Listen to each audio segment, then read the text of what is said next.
what is it, luxuries that they have at home.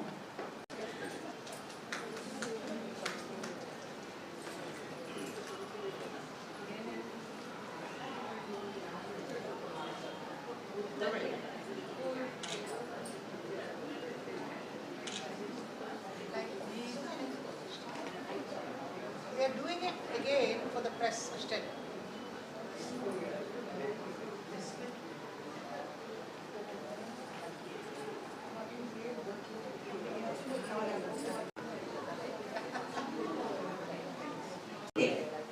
ಮಕ್ಕಳಿಗೆ ನಮ್ಮ ಕಲ್ಚರ್ನ ಹೇಗೆ ಕಾಪಾಡಿಕೊಂಡು ಮುಂದಕ್ಕೆ ಹೋಗಬೇಕು ಅನ್ನೋದು ಅದನ್ನ ಅವರ ರೀತಿಯಲ್ಲೇ ನಾವು ಎನ್ಕರೇಜ್ ಮಾಡ್ಕೊಂಡು ಹೋಗ್ಬೇಕು.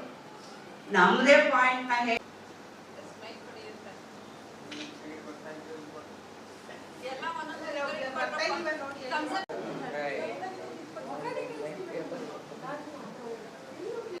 ಇವತ್ತು ನಮ್ಮ ಸ್ನೇಹ ಸಿಂಚನ ಅಂತ ಒಂದು BSS ಭಾರತೀಯ ಸ್ತ್ರೀ ಸಮಾಜ ಅಂತ ಒಂದು 100 years ಓಲ್ಡ್ಸ್ ಇನ್ಸ್ಟಿಟ್ಯೂಷನು, ಅದರ ಒಂದು ವಿಭಾಗ ನಮ್ಮ ಸ್ನೇಹ ಸಿಂಚನ ಕ್ಲಬ್ಬು. ಇದು ಮುಖ್ಯವಾದ ಉದ್ದೇಶ ಏನಂದರೆ, ಹೆಂಗಸರು ಮನೇಲೇ ಕೂತ್ಕೊಂಡು ಯಾವಾಗಲೂ ಅವಕಾಶ ಸಿಕ್ಕಿರಲ್ಲ ಕೆಲವರಿಗೆಲ್ಲ ಹೊರಗಡೆ ಬರೋಕ್ಕೆ. ಸೊ ಹೊರಗಡೆ ಪ್ರಪಂಚ ಏನು ಅನ್ನೋದೇ ಗೊತ್ತಿರಲ್ಲ. ಆದ್ದರಿಂದ ಅವ್ರ ಗಂಡ ಮಕ್ಕಳು ಸಂಸಾರ ಇದನ್ನೆಲ್ಲ ನೋಡಿಕೊಂಡು ಅವ್ರಿಗೆ ಟೈಮ್ ಹೋಗಿದ್ದು ಗೊತ್ತಾಗಲ್ಲ, ಸುಮಾರು ಏಜ್ ಆಗೋಗುತ್ತೆ, ಆಮೇಲೆ ಅವ್ರಿಗೆ ಯಾವ ಹವ್ಯಾಸಗಳ ಬಗ್ಗೆನೂ ಗೊತ್ತಿರಲ್ಲ. ಸೊ ಈ ಕ್ಲಬ್ಬನ್ನು ನಾವು ಫಾರ್ಮ್ ಮಾಡಿದ್ದು 1934 ಆವಾಗ ಬ್ರಿಟಿಷ್ ಟೈಮ್ಸಲ್ಲಿ ಮಿಸಸ್ ಸಿನ್ಕ್ಲೇರ್ ಅನ್ನೋರು ಬ್ರಿಟಿಷ್ ಲೇಡಿ ಸ್ಟಾರ್ಟ್ ಮಾಡಿದ್ರು ಈ ನಮ್ಮ ಸಮಾಜನ. ಅಲ್ಲಿ ಇದ್ದಿದ್ದು ಒಂದು 5 ಜನ ಹೆಂಗಸರು. ಇವಾಗ ನನ್ನ ಕ್ಲಬ್ಬಲ್ಲಿ ಒಂದು 83+ ನಿಯರಿಂಗ್ 100 ಲೇಡೀಸ್ ಇದ್ದಾರೆ. ನಮ್ಮ ಮುಖ್ಯ ಉದ್ದೇಶ ಬರೀ ಎಂಟರ್ಟೈನ್ಮೆಂಟ್ ಅಲ್ಲ, ಕಲ್ಚರಲ್ ಆ್ಯಕ್ಟಿವಿಟೀಸ್ ಜೊತೆಗೆ ನಾವು ಸೋಷಲ್ ಸರ್ವಿಸ್ ಮಾಡ್ತೀವಿ. ಹೊರಗಡೆ ಇವ್ರು ಹೇಳ್ತಿದ್ರು, ನಮ್ಮ ಚೀಫ್ ಗೆಸ್ಟು ಇವತ್ತು ಬಂದವರು, ಅವ್ರು ಇನ್ನರ್ ವೀಲ್ ಅವರು ಪ್ರೆಸಿಡೆಂಟು.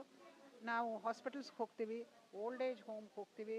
ಆಮೇಲೆ ಕಲ್ಚರಲ್ ಆ್ಯಕ್ಟಿವಿಟೀಸ್ ಜೊತೆ ನಮ್ಮ ಸ್ಪಿರಿಚುಯಾಲಿಟಿ ಕೂಡ, ನಾವು ದೇವ್ರದ್ದು ಎಲ್ಲ ಥರದ ನಾವು ದೇವರ ಫೆಸ್ಟಿವಲ್ಸ್ ಎಲ್ಲ ನಾವು ಇದು ಮಾಡ್ತೀವಿ, ಆರ್ಗನೈಸ್ ಮಾಡ್ತೀವಿ. ಮತ್ತು ಪ್ರತಿಯೊಂದು ಆಷಾಢ ಶುಕ್ರವಾರ ಆಗಲಿ, ತುಳಸಿ ಪೂಜೆ ಆಗಲಿ, ಅಥವಾ ಕೃಷ್ಣ ಜನ್ಮಾಷ್ಟಮಿ ಆಗಲಿ, ವೇದ ಪಾರಾಯಣ ಮಾಡೋದು, ಲಲಿತ ಸಹಸ್ರನಾಮ ಮಾಡೋದು, ವಿಷ್ಣು ಸಹಸ್ರನಾಮ ಮಾಡೋದು, ಎಲ್ಲರೂ ಕಲೆಕ್ಟಿವ್ ಚಾಂಟಿಂಗು. ಸೊ ಎಂಟರ್ಟೈನ್ಮೆಂಟ್ ಜೊತೆಗೆ ನಮಗೆ ನಾವು ಕಲ್ಚರಲ್ ಆ್ಯಕ್ಟಿವಿಟೀಸು ಮಾಡ್ತೀವಿ, ಸೋಷಲ್ ಸರ್ವಿಸು ಮಾಡ್ತೀವಿ, ಮತ್ತು ನಾವು ಸ್ಪಿರಿಚುಲಿ ಇನ್ವಾಲ್ವ್ ಆಗಿದ್ದೀವಿ ಎಲ್ಲದರಲ್ಲೂ. ಸೊ ಐ ಥಿಂಕ್ ನಮ್ಮದು ಮೈಸೂರಲ್ಲಿ it's one of the best clubs ಅನ್ನೋ ಒಂದು ಹೆಸರು ಕೂಡ ನಾವು ತೊಗೊಂಡಿದ್ದೀವಿ. So this is our Sneha Sinchana club Bharatiya Stree ಸಮಾಜ.